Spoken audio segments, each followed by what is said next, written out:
Section 10.2 talks about infinite series.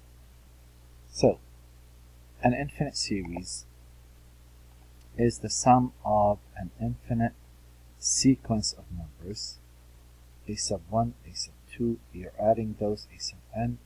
That would be the series I equal 1 or m equal 1 to infinity of a sub n. You could just write series of a sub n. If you ever write that, you're telling me you're starting at 1 and this is going up to infinity. This is also referred to as S sub infinity. So those are called infinite series or just series. Now I need to remind you really quick of a couple of series.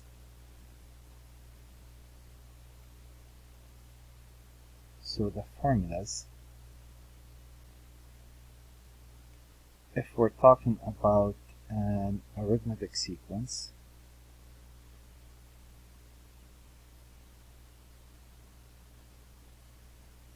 then if I take S sub n, which is the sum of the first n terms, a sub 1 all the way to S sub n, that is n over 2 into a sub 1 plus a sub n. And if we're talking about geometric series, if I take S sub n for geometric is unique and something we're going to be using all throughout.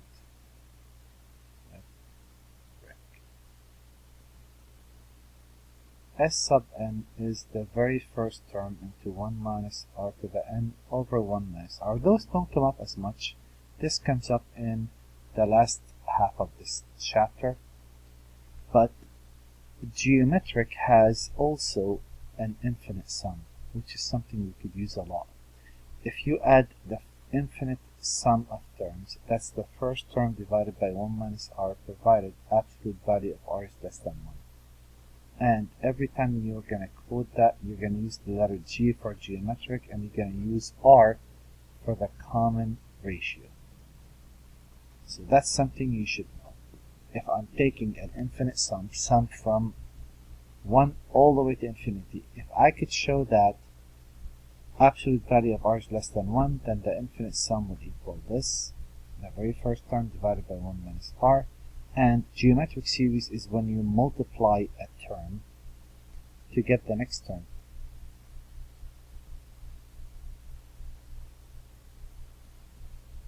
To get from this to this, you multiply this by r, and that's how it works.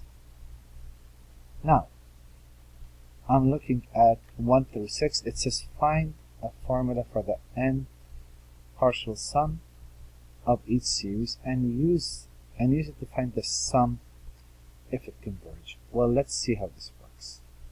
If I really want to find a formula for this, isn't this the series n equal 1 to infinity? And let's see.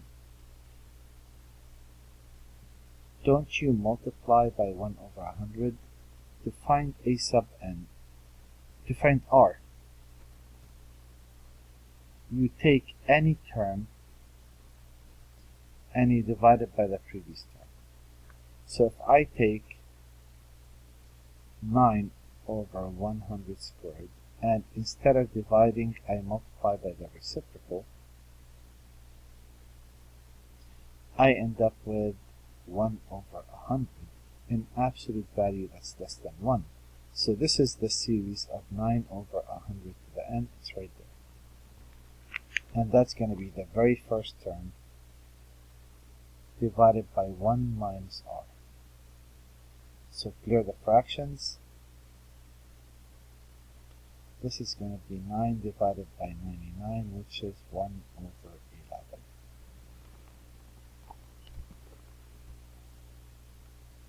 So if it's geometric, it's very easy to find the sum. How about this problem? Well, do you notice if you multiply 1 by negative 2, and if you multiply by negative 2, that's geometric. R equal negative 2, an absolute value that's bigger than 1. Therefore, is diverge.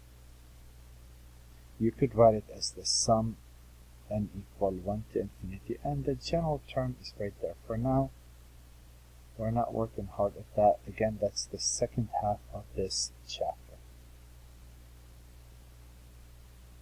The next set of problems, write out the first 8 terms of each series to show how the series starts, then find the sum of the series or show it diverge. Well, we can only find the sum of 2 types of series, geometric, and there is a theorem in this book. I'll point that out once we get to it.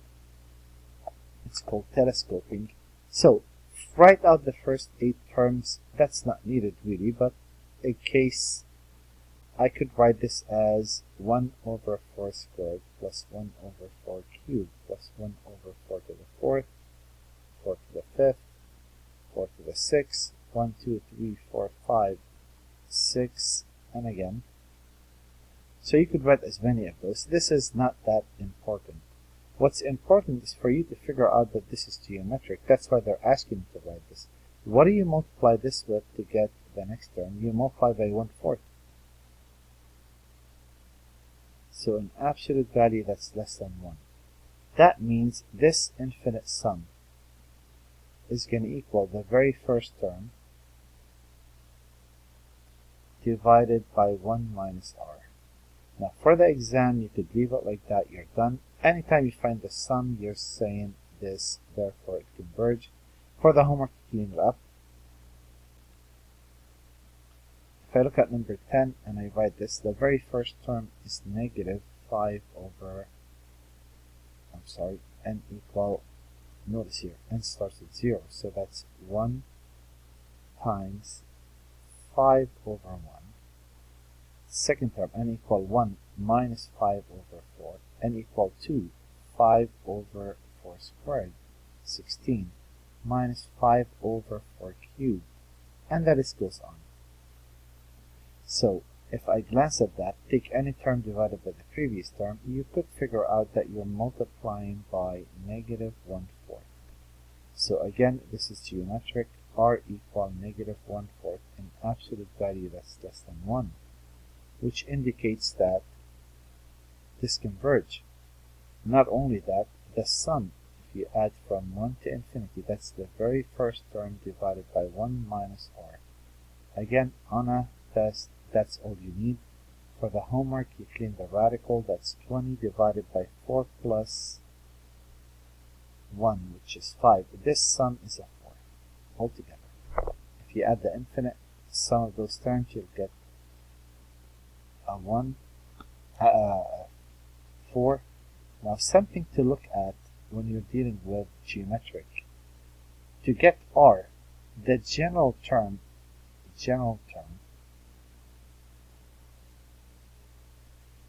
a sub n is really the first term times r raised to the n minus 1. So anytime you could see r or come up with r, you're in good shape. Here they want us to really see it. If I manipulate this problem, that's the series n equals 0 to infinity, right? Can't I say that's 2 to the n over 5 to the n times 2 to the 1?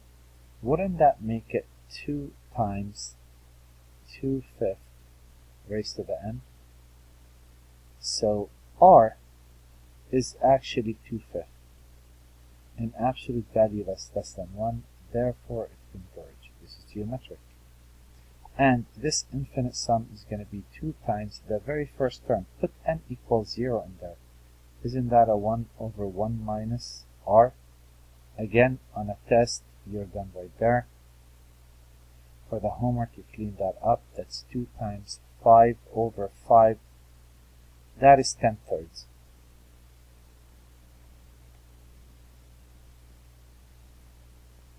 Determine if the geometric series converge or diverge. Well, they're telling you it's geometric. R is any term divided by the previous term. If I take negative 1/3 divided by the previous term, that's the easiest way out. An absolute value that's less than 1. Therefore, this converge. And the sum, if you add all of these terms, you're going to get the very first term on the list divided by 1 minus r. There it is. Right? That is really 3 over 1 squared divided by 1 plus 1/3. LCD is a 3, so 9, that's 27 over 4.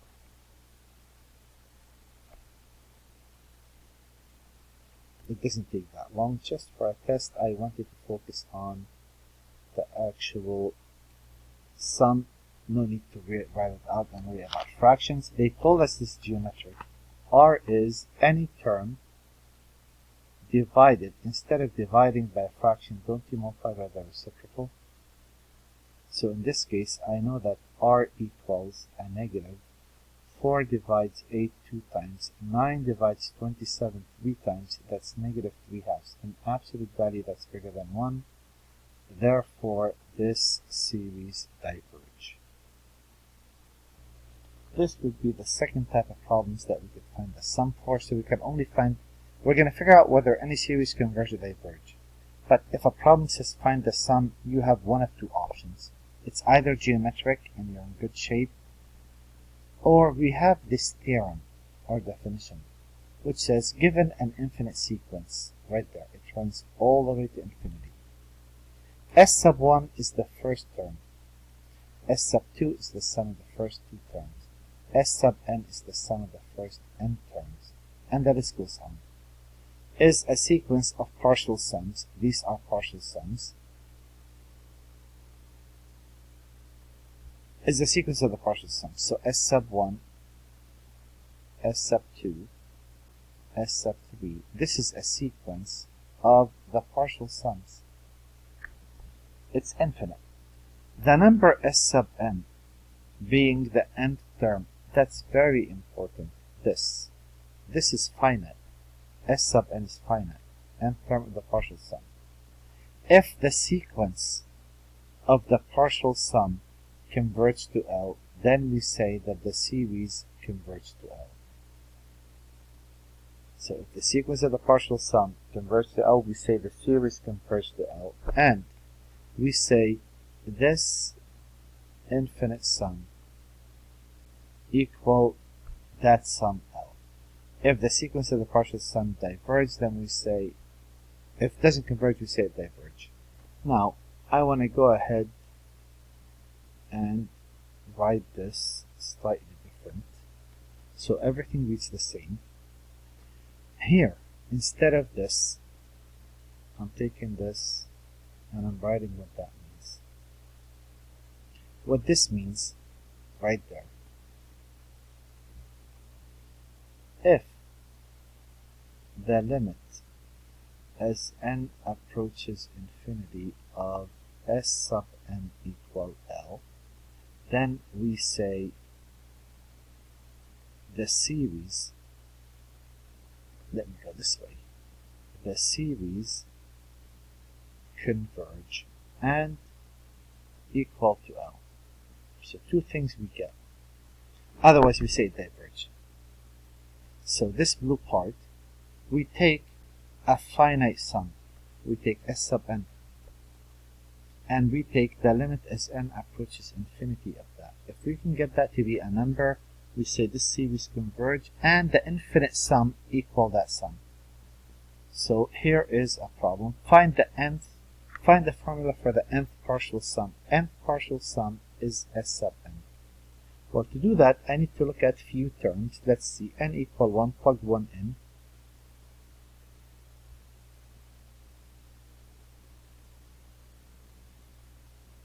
Minus, put 2 in.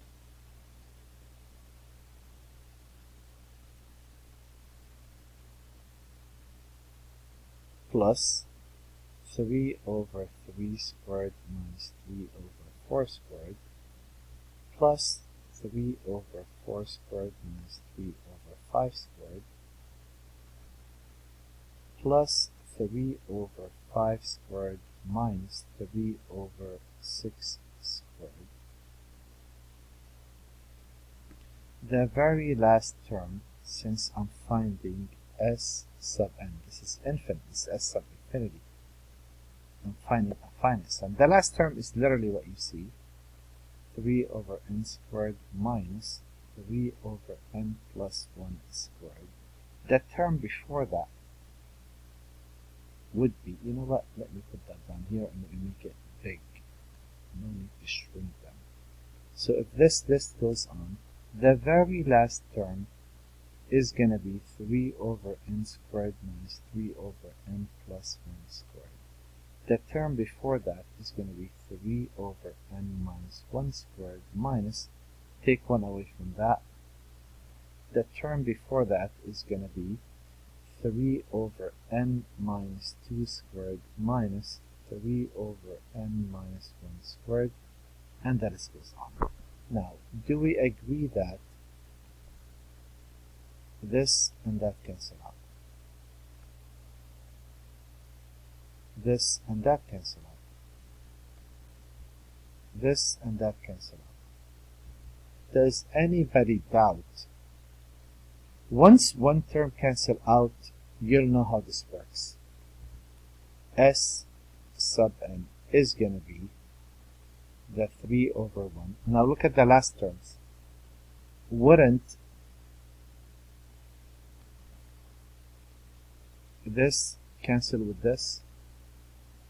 This cancel with this? Is anybody doubting that this is going to cancel with the one before it? So this is the hint. If only certain parts of the very first set remains, only certain parts of the last set remains. And that's going to save you a lot of work instead of you listing that much. That's S sub n. Find a finite sum. We did. Now what? If I take the limit as n approaches infinity of S sub n, isn't that the limit as n approaches infinity of 3 minus 3 over n plus 1 squared? Isn't that a 0? And that equal to 3. Therefore, the series n equal 1 to infinity of 3 over n squared minus 3 over n plus 1 squared converge, and it equals to 3. So two conclusions you get out of there. If the limit doesn't exist, we say that diverge. Another problem is number 42. Did I give you a page? Yeah, page 5 and 7. I have 2 more problems to go. If I look at this, now I'm not going to list as many terms. If I want to find, this is the infinite sum.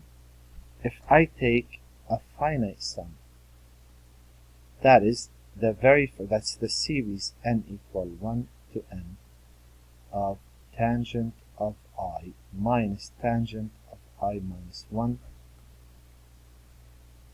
since we're stopping at n, if you want to write it that way, or simply throw 1 in. That is tangent of 1 minus tangent of 0 plus, put n equal to, tangent of 2 minus tangent of 1. Let n equal 3, tangent of 3 minus tangent of 2. Now, I know the list goes on. I need to know how many terms are going to remain. So if I start crossing out, I notice that this and that cancel out. And do you also notice that this and that cancel out? So once one term cancel out, I will know that, you know what, I don't have to list that many. I should only list the last one, but I'm going to list few on the last. I'm going to say the last term is tangent of n minus tangent of n minus 1. I'm going to list 2 more terms. The one before is tangent of n minus 1, and this will be the tangent of n.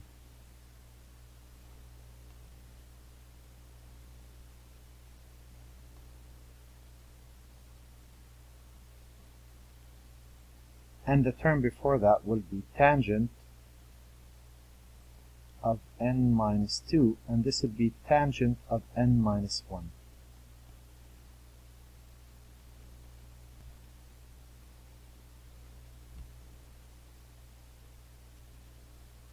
Tangent of n minus tangent of n minus 1. Do we see on the last row that this and that cancel out? And wouldn't, let me get it right, and, oh, I messed up. That is tangent of n minus 2.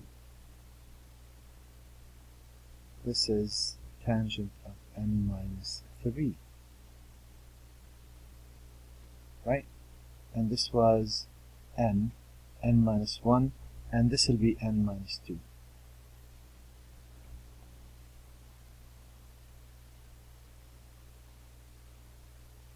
And do we agree that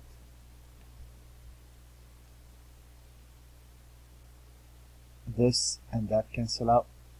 And this is going to cancel out with the one before, and this is going to cancel out with the one after. So basically, what I'm getting out of this is that out of all of those, the only terms, once I cancel one term out, I would know that S sub n equal, it's going to be negative tangent of 0 plus tangent of n. And if I take the limit as n approaches infinity, this is a 0 of course, of tangent of n, well, that does not exist. Therefore, this infinite series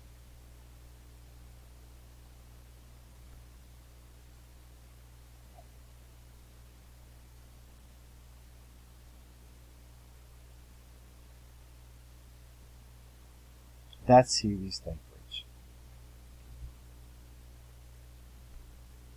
And I have one more problem. This is not the end of the section. I'm splitting the section in half. Half today, half on Friday. Our next class meeting. Well, the same deal here. I'm looking at this and thinking, okay, this is not geometric, so let me list a few terms. The very first term, so this is S sub n. The first term is literally what you see. Put a 1 in there, that's a 5. Put a 1 in there, that's a 4. Plus, put 2 in, square root of 6 minus square root of 5. Plus, square root of 7 minus square root of 6. Plus, the list goes on. Now, before I continue on, I want to see how many terms should I list. Well, doesn't this cancel with this? And doesn't this cancel with this? So I am confident this is going to cancel, and let me show you. If I list one more term, isn't that square root of 8 minus square root of 7? Look at that. I knew ahead of time. I'm certain those will cancel out. Once one term cancel out, look at how many terms you have. You only have one term, so you need only the last term. I'm going to list the last two terms. The last term is literally what you see. It is the square root of n plus 3 and the square root of n plus 4. The term before that is the square root of n plus 2 and the square root of n plus 3. Now, I do notice that, guess what? This and that cancel out. And I know this is going to cancel with the next one.